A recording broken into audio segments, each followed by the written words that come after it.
82. The overbearing general, Liang Ji. During the Eastern Han dynasty, starting from Emperor He, most of the emperors were young children when they ascended the throne. The youngest was merely 100 days old. Since these child emperors were unable to govern, the Empress Dowager took control, often handing power to her own family. This created a cycle of external relatives, controlling the government.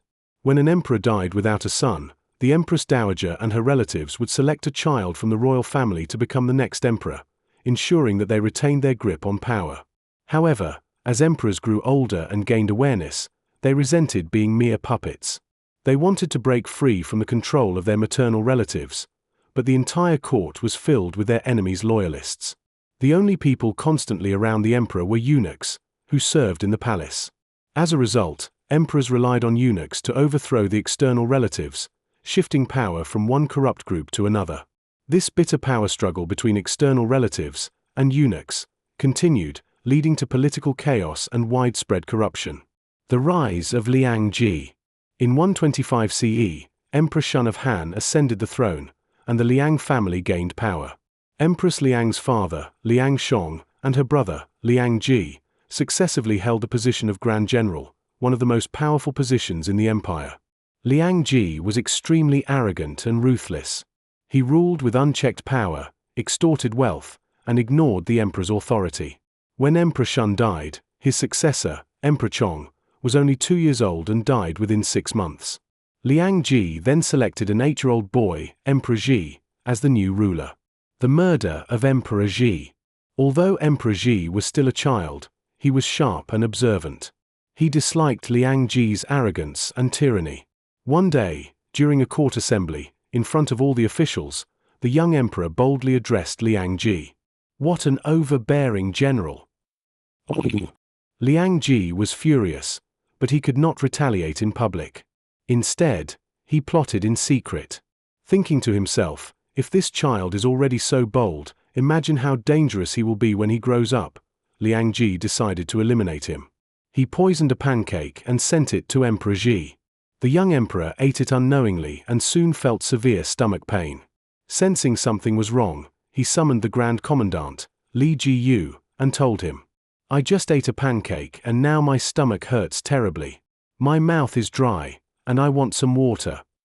Before Li Jiyu could respond, Liang Ji quickly interjected, "No. If you drink water, you will vomit." Before the conversation could continue, the 8-year-old emperor collapsed, rolled on the floor, and died. With Emperor Ji dead, Liang Ji once again chose a new emperor, this time, a 15-year-old named Liu Ji, who became Emperor Huan of Han. Liang Ji's absolute control. Under Emperor Huan, Liang Ji continued to dominate the government, while his sister became the Empress Dowager.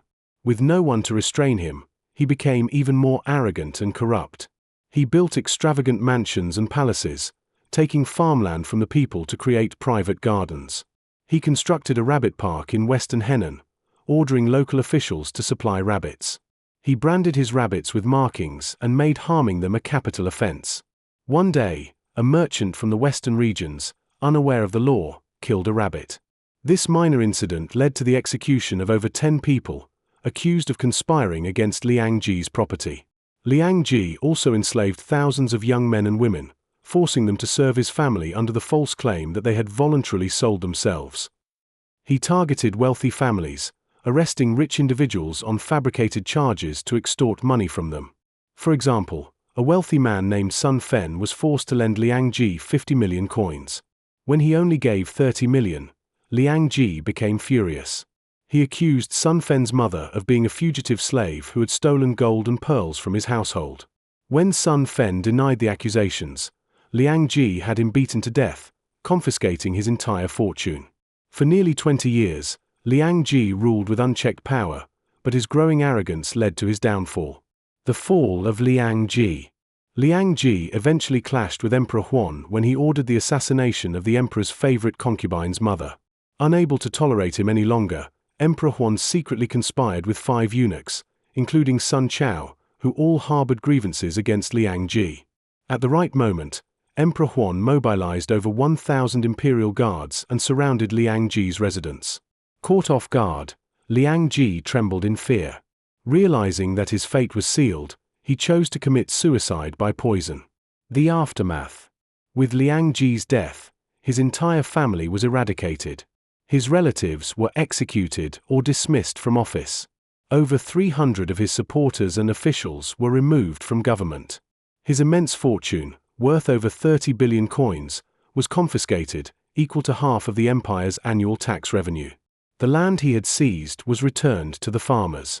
The people rejoiced, celebrating the fall of the most feared tyrant of their time. However, power soon shifted again, this time from the external relatives to the eunuchs.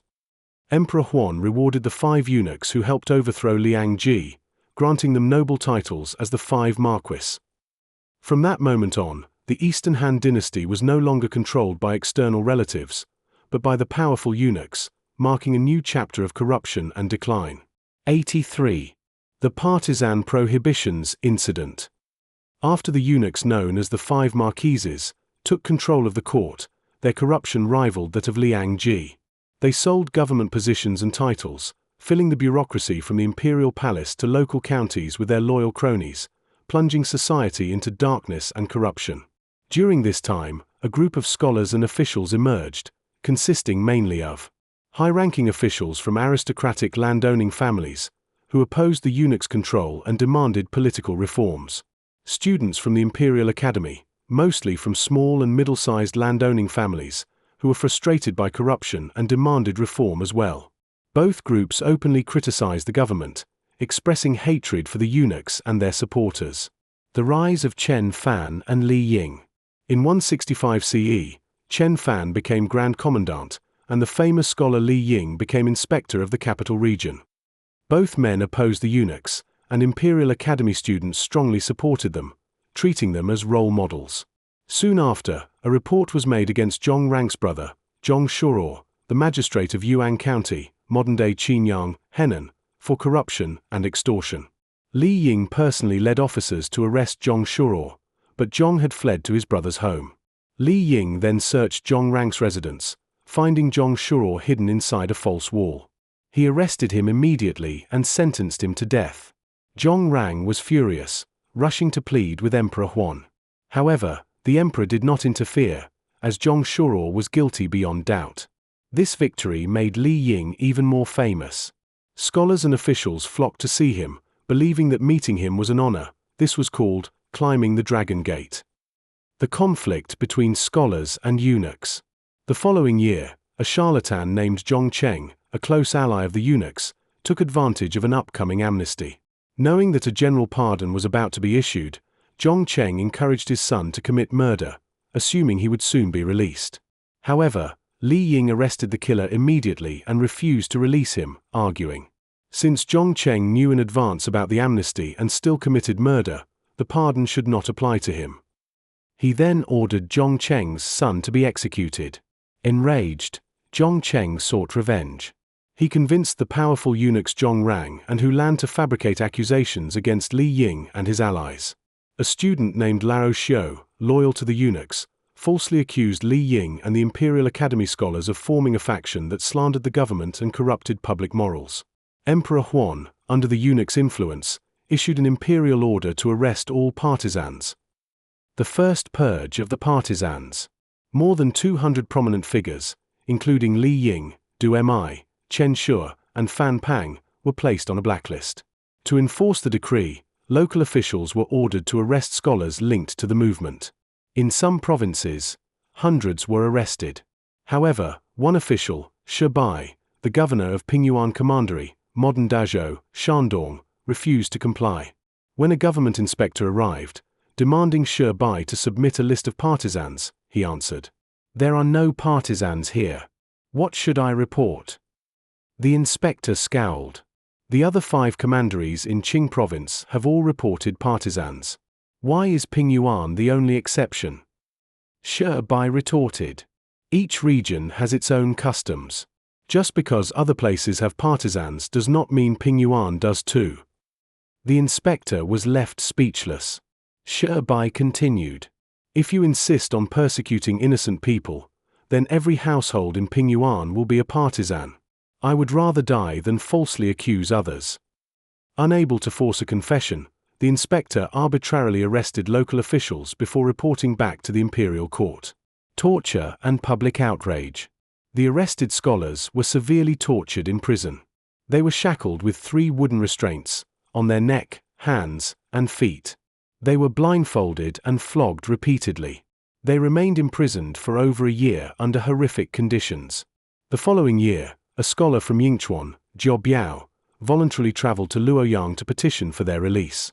Even Empress Dou's father, Dou Wu, submitted a formal request for clemency. Meanwhile, Li Ying used a brilliant strategy. He confessed that many eunuchs' relatives were also partisans.